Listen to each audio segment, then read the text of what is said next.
আজকে আমি সত্যি কথাটা বলবো কেন আমি মাটির চুলায় রান্না করি। কেন রান্না করি জানেন?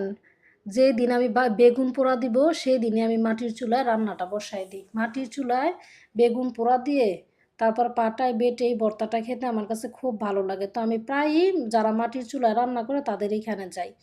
তো একজনের এখানে গিয়েছিলাম, তারপর হচ্ছে গিয়ে কি মানে মুখ কালো করে মানে কেমন কেমন জানি করে। তো এই দৃশ্যটা আমার কাছে খুব খারাপ লাগে, ফিল করলে মানে আমার কাছে অনেক খারাপ লাগে। তো আমি কি করলাম মানে এটা আমি খেতে যখন ইচ্ছে করে তখন ভাবলাম যে আমি একটা চুলা নিয়ে আসি। তারপরেই আমি মাটির এই চুলাটা বাজার থেকে গিয়ে কিনে নিয়ে আসলাম, তারপর লাকড়ি কিনে নিলাম। এখন আমার আর কোনো সমস্যা নাই।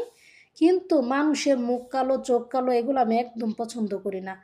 আবার দেখবেন কিছু মানুষের বাড়িতে গেলে, আমি আমার বাড়িতে আসলে আমি যথেষ্ট সম্মান করি। কিছু মানুষের বাড়িতে গেলে দেখবেন ওরা সারাদিন আমার বাড়িতেই বসে থাকে, কিন্তু ওদের বাসায় গেলে কি করে বসতেও বলে না, যেমন কখন তারাই দিবে। এই দৃশ্যটি মানে আমার কাছে খুব খারাপ লাগে। তা আমি মানে এগুলো আমি সহ্য করতে পারি না। আমি সবসময় চেষ্টা করি মানে আমার সব নিজের কাজ আমি সবসময় একা একাই করি, এবং আমি নিজেকে খুব আমার নিজের জন্য খুব পারফেক্টই মনে করি। আমি কারো মনে কষ্ট দিয়ে কথা বলা বা কারো মানে উপরে মানে গায়ে পড়ে চলা আমি এগুলো একদম পছন্দ করি না। এগুলো আমার পছন্দ না। তারপর হচ্ছে দেখেন, আর মাটির চুলা রান্না করতে পারলে কিন্তু খুব ভালো।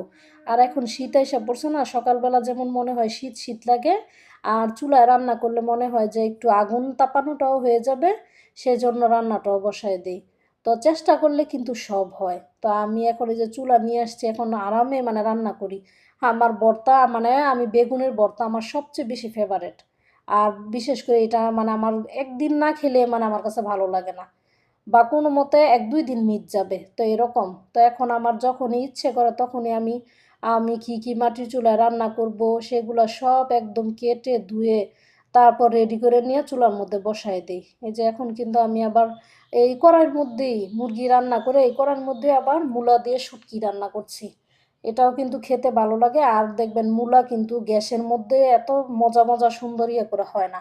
মাটির চুলায় যেরকম দেখেন একদম আমি কিন্তু ভাজা ভাজা করে ফেলছি।